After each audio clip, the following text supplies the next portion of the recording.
तो आज मुझे जाना था थोड़ी देर के लिए मायके, तो पापा ने ट्राई किया कुछ स्पेशल। पापा ने बनाया मेरे लिए बर्गर, जो वो मुझे खुश करने के लिए बनाना चाहते थे। जब भी पापा मेरे से मिलते हैं तो कुछ ना कुछ नया ट्राई करने की कोशिश करते हैं, ताकि मैं खुश होती रहूं उनकी डिशेस से। तो चलिए देखते हैं पापा ने आज बर्गर कैसे बनाया। हेलो दोस्तों, अस्सलाम वालेकुम, कैसे हैं आप लोग। देखिए, मैं मायके आई हुई थी। यहाँ पर पापा कुछ स्पेशल बना रहे हैं अपने अंदाज में, अपने स्टाइल से। नो मैटर कि वो चीज़ बनती एक्चुअल में कैसे है, बट वो बना रहे हैं स्पेशली मेरे लिए, मेरी खुशी के लिए, हमको खुश करने के लिए। ये पापा बना रहे हैं बर्गर। तो बर्गर तो आप जानते हैं कि कैसा कैसे बनता है, मैं जानती हूँ कि कैसे होता है। पापा भी जानते हैं कि बर्गर कैसे बनता है, लेकिन पापा जब बना रहे हैं अपने स्टाइल में, उन्हें फ़र्क नहीं पड़ता है कि ये क्या है क्या नहीं है।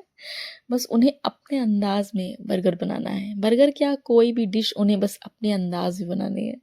तो देखिए पापा कितने क्यूट तरीके से, मतलब जैसे अननोइंगली बना रहे हैं कि नहीं ऐसे कैसे मैं बनाऊंगा तो ये देखिए वो अपने हाथों से सिर्फ सिर्फ मेरे लिए बर्गर बना रहे हैं। अभी आप देखिएगा वो इसके अंदर क्या क्या इंग्रेडिएंट डालने वाले हैं। जो चीज़ें हम लोग ऊट पटांग चीज़ें जो हम लोग बचपन में खाते थे, अब पापा अभी तक हम लोगों को, मतलब बड़े हो जाने के बाद भी वो हमारे लिए उन चीज़ों को ट्राई करते हैं। यकीन मानिए अभी कुछ दिन पहले उन्होंने मैगी बनाई थी। वो मैगी हम लोग बचपन से खाते चले आ रहे हैं, लेकिन जो मैगी पापा ने बनाई थी वो रेस्टोरेंट स्टाइल में बनाई थी। जैसे रेस्टोरेंट में हम लोग नूडल्स खाते हैं, सेम उसी टेस्ट की उन्होंने घर में मैगी बनाई थी। बहुत टेस्टी, बहुत ही लजीज बनी हुई थी। मैं तो उनकी मैगी की फ़ैन हो चुकी हूँ और मैं उनसे कहती हूँ कि अब जब भी मैं आऊँ तो आप मेरे लिए मैगी बनाइए। लेकिन इस बार मैं बस थोड़ी देर के लिए आई थी, मुश्किल से 10 मिनट के लिए। तो पापा ने कहा नहीं तुम रुको, मैं आज बर्गर ट्राई करूँगा ओनली फॉर यू। बहुत ही टेस्टी था। ये देखिए एक एक चीज़ को उन्होंने अलग अलग करके बनाया हुआ है। ये बर्गर में एग उन्हें एग डालना है, तो उसको ये मैश कर रहे हैं उसमें एग डालने के लिए फेंट रहे हैं। शायद उन्हें कुछ मिल नहीं रहा है। तब तक मैंने सोचा क्यों ना मैं इसमें कुछ वीडियोग्राफी कर लेती हूँ, मेरा काम भी तो होना बहुत ज़रूरी है। हाँ, मेरा काम नहीं रुकना चाहिए, बाकी चाहे किसी का काम रुके थमे, लेकिन मेरा काम होना चाहिए। पापा को बोले हाँ तुम बनाती रहो, फिर पोस्ट कर देना चाहे जैसा बने, फिर लास्ट में कह देना हाँ बहुत टेस्टी था। हाँ ये देखिए अब वो जो है ट्राई कर रहे हैं। अब इन्होंने क्या किया, किधर गए पापा। हाँ यस, वो घी लेने गए थे, शायद पीछे रखा हुआ था, मैंने ध्यान नहीं दिया। तो अब उन्होंने घी डाला है, अब वो इसके ऊपर डायरेक्टली डाल देंगे अंडे जो उन्होंने फेंट के रखे थे। मैंने एक एक चीज़ शूट कर ली थी। उन्होंने कहा तुम एक ही चीज़ शूट करोगे क्या, जो चीज़ें डाल ली हूँ वो शूट करो। तो मैंने बोला नहीं, थोड़ा मैं बकबक ही कर लूँगी। फिर देखिए इन्होंने अंडों के ऊपर पापा ने जो ये क्या बोलते हैं इसको, अरे बंद, सॉरी नाम ही नहीं याद आ रहा था, बंद इन्होंने रख के दोनों तरफ से इसको ढक दिया। अब इस तरीके से पापा ने 3-4 इस तरीके से बनाए थे। ये देखिए इन्होंने इसको फ्राई करके अलग कर लिया है। अब पापा ये दूसरे अंडे के लिए डालेंगे, ये देखिए, क्योंकि 2-3 बर्गर बनने हैं ना, तो वो सबके लिए अलग अलग ऐसे थोड़ा थोड़ा ऑमलेट डालकर उसके ऊपर करेंगे। मैं जब बनाती हूँ मैं भी ऐसे ही बनाती हूँ, लेकिन पापा बना रहे थे तो थोड़ा सा और लग रहा था हाँ। तो पापा ने ये दूसरा हमारा बर्गर है जो पापा बना रहे हैं, बहुत ही टेस्टी बना था। अभी जब पापा इसकी गार्निशिंग करेंगे फिर आप देखिएगा कितनी परफेक्टली करेंगे। वही हाथों से यूज़ करके, हम लोग नखरों से करते हैं, ऐसे सफाई से करते हैं नहीं, स्पून से ही होना चाहिए, सारी शुद्धता स्पून से आएगी, लेकिन नहीं, अभी पापा सब कुछ अपने हाथों से टैप कर करके करेंगे। वो स्पेशल टेस्ट आ जाएगा फिर पापा के हाथ वाला, प्यार भरा टेस्ट। ये देखिए ये पापा ने तीसरा बर्गर रख दिया। तीसरा जो वो बंद था वो उन्होंने रख दिया। धीरे धीरे हो रहा है, ये सारी चीज़ें फ्राई हो रही हैं।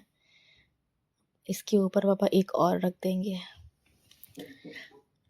ये मार्केट से जब हम लोग दोस्तों के यहाँ से आ रहे थे तो पापा ने रास्ते में इसको परचेज़ किया था मेरे साथ ही। फिर जब उधर से हमको घर ले आए, फिर बनाने लगे मेरे लिए। ये देखिए, ये मेरे सामने यहाँ पर 3 बर्गर रखे हुए हैं। पापा ने पहले इसके अंदर प्याज लगाए गार्निशिंग के लिए, उन्हें गार्निश करना है इसको। ये देखिए, हर एक बर्गर पर कितने प्यार से अपने हाथों से प्याज लगा रहे हैं। देखिए, पेरेंट्स जो होते हैं वो बहुत ही अनमोल होते हैं और ये बहुत ही अनमोल होते हैं। उनसे ज़्यादा प्यार हमें कोई नहीं कर सकता है। वो ब्लाइंडली हमसे प्यार करते हैं, हमें हमारी कमियों के साथ एक्सेप्ट करते हैं और वो जानते हैं कि हमारे अंदर कमियां क्या हैं, अच्छाइयाँ क्या हैं, लेकिन वो हमेशा फिर भी at any cost, by hook और बाय क्रुक, वो हर तरीके से हमसे मोहब्बत ही करेंगे। ज़िंदगी भर हमारे लिए वो कुछ ना कुछ करते रहते हैं, हमारे लिए ही जीते हैं और अपनी आखिरी सांस तक हमारे लिए ही परेशान होते रहेंगे। कितना भी हम खुशहाल रहें, हमारे पास हर चीज़ मैसर हो, हमारे पास अच्छा हमसफ़र हो, लेकिन उनकी टेंशन हमारे लिए कभी ख़त्म नहीं हो सकती है। हम कितने भी बड़े हो जाएं, वो हमारे लिए सोचना बंद नहीं करेंगे। हम कितने भी ज़िम्मेदार हो जाएं, वो हमारे लिए सोचना कभी बंद नहीं कर सकते। ये देखिए, कितनी इनोसेंटली पापा हर एक चीज़ डाल रहे हैं। खैर, वो डाल रहे थे तो मैंने उन्हें टोका नहीं कि पापा आप ये ऐसे कैसे डाल रहे हैं। नहीं, मैंने सोचा जैसे वो इनोसेंटली, ये देखो इनोसेंटली वो डाल रहे थे, मैंने उन्हें डाल ले दिया। मैंने उन्हें स्पून भी नहीं पकड़ाया, मैंने कुछ भी नहीं किया, बस ऐसे ही लगाते रहो। मैंने मेरे लिए ठीक है, पापा के हाथों से अच्छा क्या हो सकता है।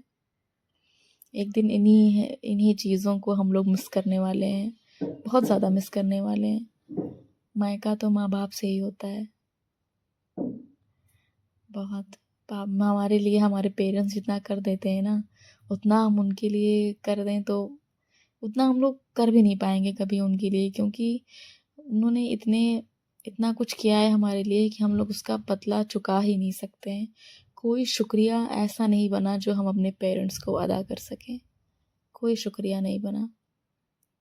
उन्होंने जो चीज़ें उनके हद में नहीं होती हैं वो चीज़ें उन्होंने हमें मैसर करा के दिया है। ऐश आराम की ज़िंदगी दी है, कभी कोई कमी ही नहीं छोड़ी। अपनी हदों से बाहर निकलकर हमें पढ़ाया लिखाया, दुनिया के अगेंस्ट जाकर अपनी बेटी को पढ़ाया, आगे बढ़ाया। अल्लाह उनके लिए हमें कामयाब करे, हमें आगे बढ़ाए, हमें इस लायक बनाए कि हम उनके बुढ़ापे को संवार सकें, उनके लिए ज़िंदगी जी सकें, उनको हर वो चीज़ दे सकें जिसके वो हकदार हैं, जिसके लिए वो हकदार हैं। वो डिज़र्व करते हैं कि उन्हें अच्छी से अच्छी चीज़ें मैसर हो, अच्छी से अच्छी चीज़ें मिलें। ये देखिए, बात करते करते हमारा बर्गर भी बन के तैयार हो गया है। पापा ने सारी गार्निशिंग देखिए कंप्लीट कर ली है। जी, फिर मैं घर वापस आ गई थी अपने ससुराल। पापा ने हमको बर्गर खाने के बाद घर वापस छोड़ दिया था। फिर मैंने यहाँ पे अपना थोड़ा सा खाना वाना बनाया, क्योंकि मेरे ससुर जी के लिए खाना बनना था, मेरे शौहर के लिए। मैं तो खाकर आ गई थी, मुझे नहीं खाना था। तो मैं यहाँ पर आलू बैंगन की सब्ज़ी मुझे बनानी थी। फिर मैंने चाय भी बनाई, क्योंकि शाम को चाय बनी नहीं थी। ओके, शुक्रिया। तो मिलते हैं नेक्स्ट व्लॉग में कुछ नई बातों के साथ। अल्लाह।